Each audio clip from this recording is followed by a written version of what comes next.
Let's continue with our amazing Volcano Spark conferences. I want to welcome to the stage Alex Snider, strategic growth architect and creator of the CEO Recode. She brings 15 years of experience scaling companies and advising executive teams worldwide. She'll show how culture, clarity, and courageous leadership turns teams into resilient engines of growth without burnout. Burnout affects so many of us. So please, let's pay close attention and welcome Alex Snider.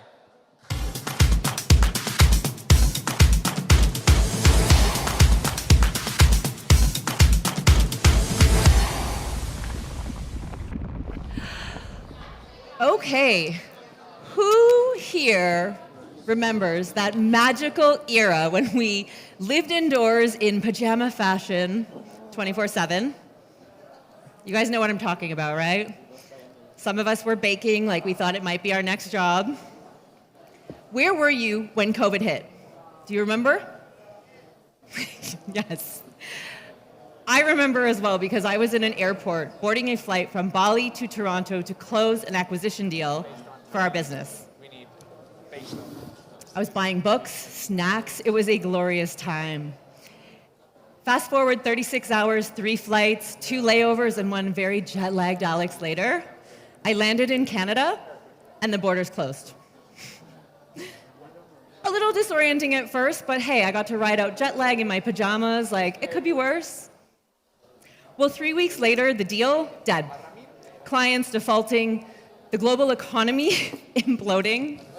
Grocery stores were empty, but somehow my Amazon cart was overflowing with completely unnecessary purchases. And the future of our company had gone from, we're exiting, to are we even viable? Chaos, right? Well, chaos actually unlocked a number of opportunities, and we were very fortunate to be able to jump on those opportunities and 3x our company and sell it a year later. Spoiler, it's what we're going to talk about today. Oops. Sorry. So what was the secret? It wasn't luck. It was something that every organization says they care about, but very few actually understand. I work with entrepreneurs and executives on scaling, the strategy, the structure, and developing the leaders to drive the growth. And there is a marked difference between manager mode and leaders who drive sustainable growth. And one of those is the perspective on culture. If you ask a lot of people, they will tell you that culture is a vibe. It's warm, fuzzy feelings, it's social events. Maybe they'll talk about customer success or employee satisfaction. But leaders know it's something more. Culture is the infrastructure. It is the bones of your business, and much like road construction or internet quality that massively impact how you go about your day, infrastructure is what drives or derails your company's ability to achieve its goals.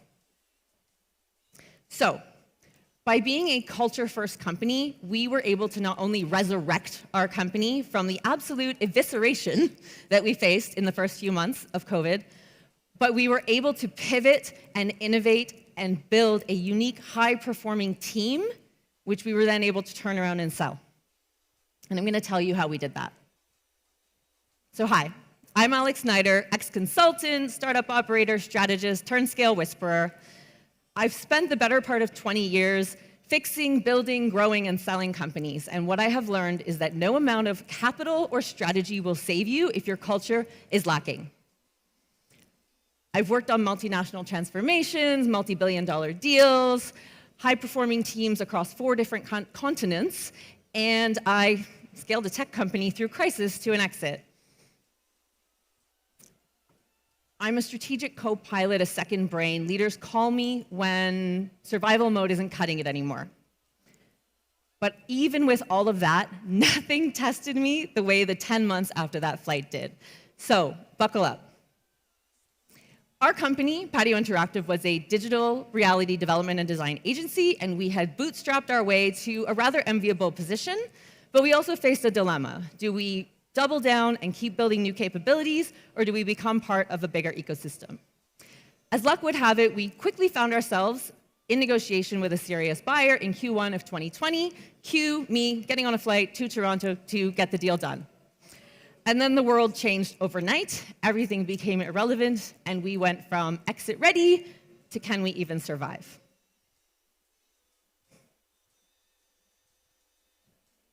So the reality was, when the dust settled, like many organizations, we realized that we not only needed to navigate a pandemic, we also needed to pivot. But we weren't just trying to save our company.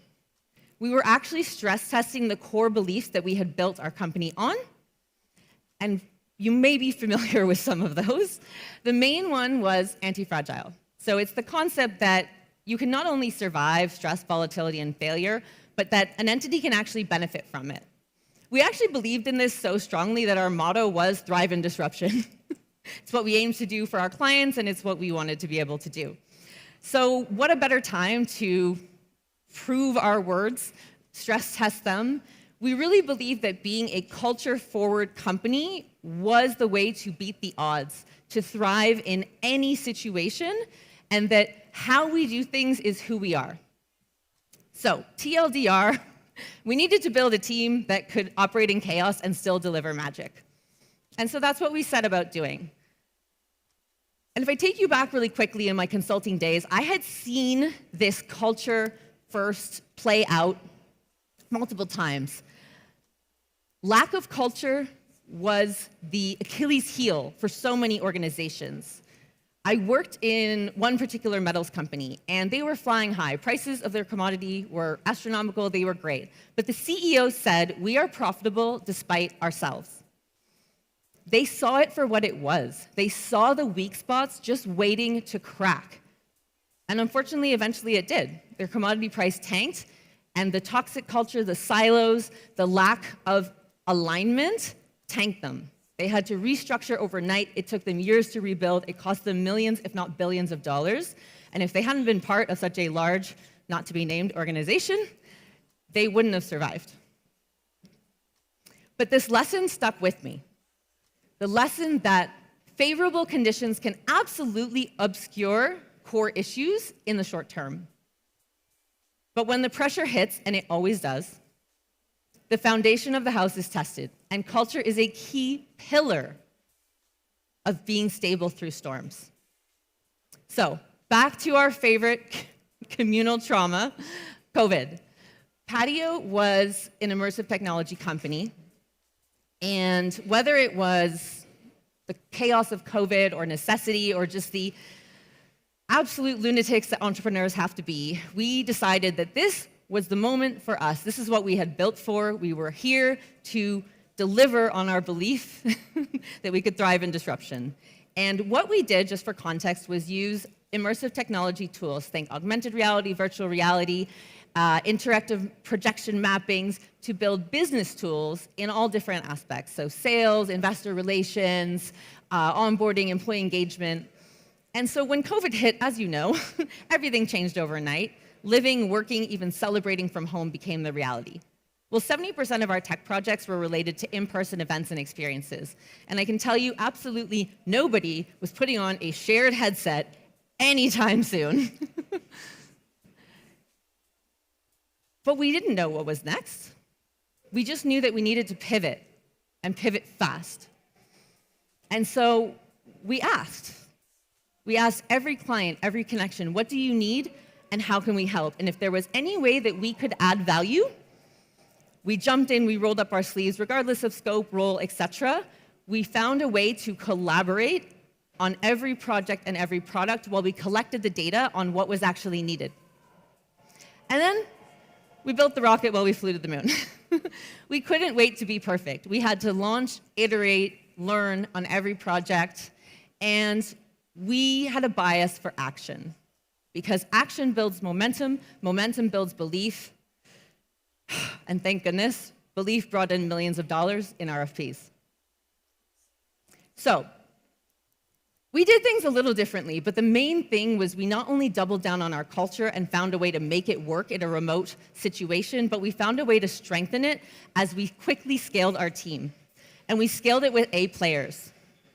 We scouted and scooped up talent that was not typically available on the market. And while that was a unique situation that enabled us to do that, we also had to keep them. So we set clear expectations from day one. This is where we are. This is where we're going. It is going to be hard. Are you in? No holds barred transparency meant we were mission focused and honest. We were starting with below market salaries, but we were creating an opportunity to be part of something incredible, and we committed to review and recognize growth regularly. We leaned into governance and grit and a little bit of glitter. We made our values visible in everything we did, from our meeting structures, our process, our governance, from the way we handled our utilization and capacity planning with transparency, autonomy, and ownership, to an exact process, I kid you not, of how to say no to the CEO when he came to you with a shiny new idea that would derail your ability to deliver on the current work.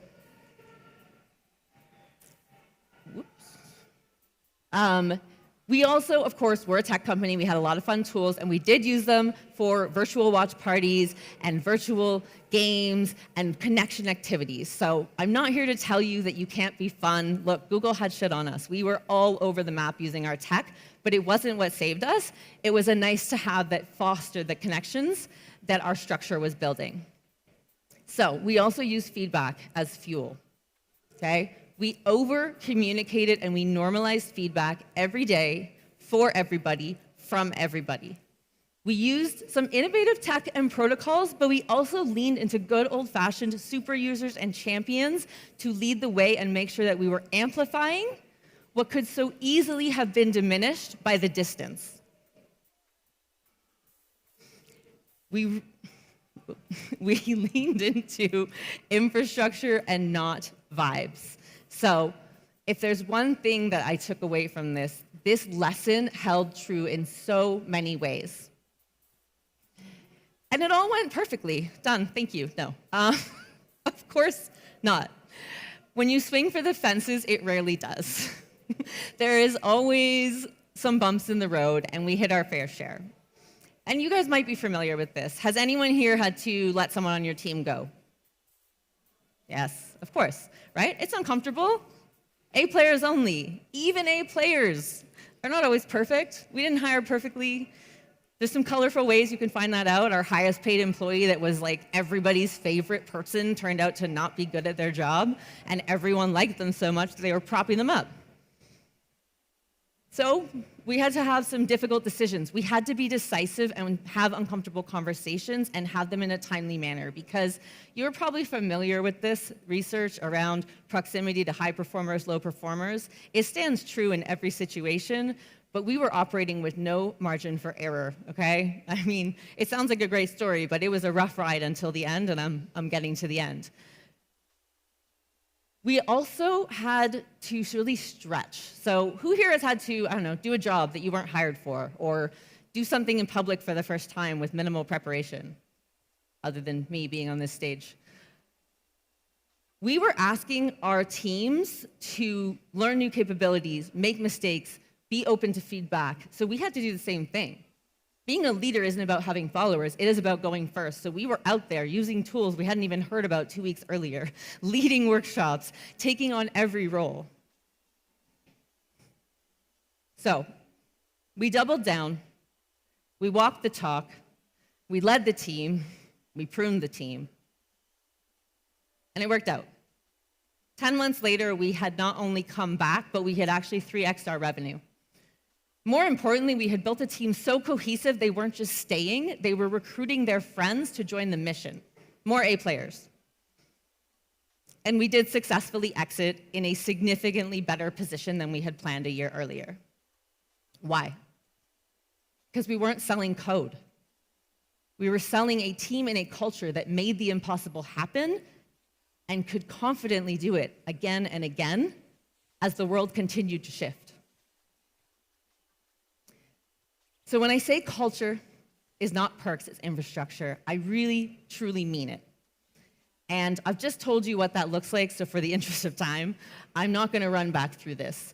But I am gonna throw a wrench, because actually this is the easy part. Stronger companies and stronger culture, they flow from strong leadership. So one of the ways I work with my clients is the CEO Recode. And the first 3 steps, that's the strategy, it's the structure, it's the ruthless prioritization. It's a lot of work, but it is the easy part. Number 4, it gets a little spicy. You start getting out of your comfort zone, talking about people, having to choose if they're right, getting the accountability. It's tough. The hardest part is number 5. Number 5 is where we upgrade your leadership operating system for how you see the strategic playing field and the mechanisms of how your team and company operate. Because the reality is, if you want a better company, you need to be a better leader. So what does that mean? What does embodying the CEO mean? Whether you're a leader or you work with leaders, you know what a great leader is. It means dropping the ego. It means learning how and when to ask for help, selecting the best people and then enabling them to be even better. And it means being an emotionally regulated adult. Yeah. Nobody is bringing their best innovative ideas to a table with a volatile leader, right? If you want an innovative team, get your shit together. You need to empower them. You need to make it safe to be wrong, to make mistakes. You need to encourage collaboration and focus on solutions over punishment, because that is how your team will amplify each other and move faster. So what I've talked about is what it took to pivot in unprecedented times. But it's also what it takes to build a truly agile, sustainable, and scalable company. So do not wait until your company is tested the way that we were in 2020. If you do not have a healthy culture, you do not have a healthy company. Build your company culture by design and not default.